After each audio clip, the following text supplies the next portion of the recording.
we said setup wise, you certainly wanted the ball towards sort of the 100 sign or that sort of direction. Yeah. And when the first few shots curved off to the left there, you just aim further right. And I'm sure that you keep twisting your body further and further right to try and change the direction the ball goes. As we said though, it's that's caused the golf ball to go towards target, not where your feet put. All you'll find when your feet aim out to the right, it will certainly restrict your body movement. And what we'll see now as you swing through it, as you're swinging through, trying to keep the head down, which you don't want to do. You get a bit on your tippy toes, you can't really twist from there. Your right foot now has got to its full position where it can go any further, and then you're swinging the club continues, and a little jump forward, loss of balance. And because the club now has kind of overtaken the body, the club face now aims that way, you get that hook. As we said with the golf club, looking at the grip there, there's your club there, making sure that dot, that little gap in the grip and the writing are on top straight. If it's turned around this way, the ball's going to go to the left more, no matter how much right you aim your feet. Okay, so right hand side now, certainly a lot straighter with your alignment now, much more neutral towards target.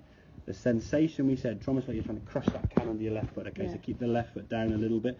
Now you went back there, there's a little bit of lift there, which is okay, it just helps you turn the body, that's fine.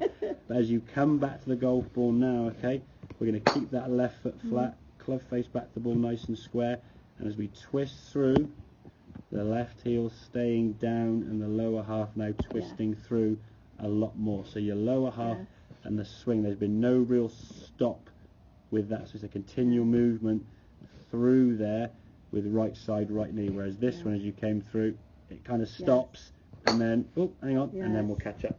That's sort of a sign that your lower half just hasn't really done what it's wanted to do. It's been dictated by your arms. So part of the reason why the feet were staying down was you were told to keep your head down, and the second someone says keep your head down, everything just fixates down there. So nothing's going to move now, but the club has to move, so you sort of go, whoop, and then it's like, hang on a sec, and the jump comes in. Okay, so we can get that body twist, and like I say, the move we did with that screen test, you can make that move, no problem at all. There's no real worry about that at all. You've got the ability there. It's just practicing that move, and again, I think in some ways for a lot of people, when they have a sort of the first lesson, okay, myself, is understanding that keep your head down is not the thing to do. Slow it down, keep your left. All these myths swing from in to out, and all these things that we hear. And again, a lot of times people have umpteen different thoughts in their head. The problem is they've got too many thoughts, and they're wrong anyway. So you're thinking about a lot of things that are not going to help your golf swing. So, which is why a lot of shots end inconsistency, because you're just fighting the demons of different swing thoughts and where's the ball going to go.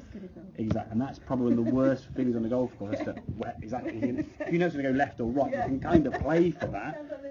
Going, where's it exactly? And that feeling on any golf course is horrible. But on the driving range, though, you would never even think of where's it going to go because there's no consequence. The range practice is always nice and relaxed, because if you whip it to the right or the left, you guys another 25 balls behind to recover.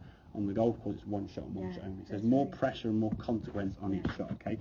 So we can get yourself in a better setup, and just for you, just focus on that body twisting more.